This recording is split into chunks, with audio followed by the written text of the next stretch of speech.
ค่อยว่าจะอัดคลิปให้ลูกค้าดูแต่ละอันน่ะไ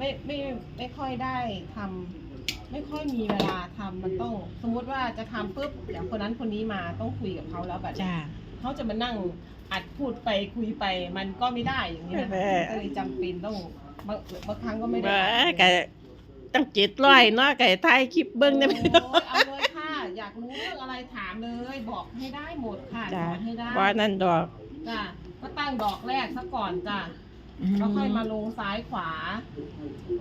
เนี่ยจ้ะพอได้สเต็ปแล้วเราค่อยมาเติมที่หลังนะ อ๋อ จ้ะ จ้า เนี่ยแล้วเราก็มาเติมซ้ายขวาจ้ะ โอ้ให้เป็นแบบนี้ จ้ะ จ้ะ ต้องมาเติมซ้ายขวาอัดฐานให้แน่นซะก่อนทานนะจ้ะ ค่ะ แล้วค่อยมาเติมซ้ายขวาทำมามากกว่า20ปีอะจ้ะ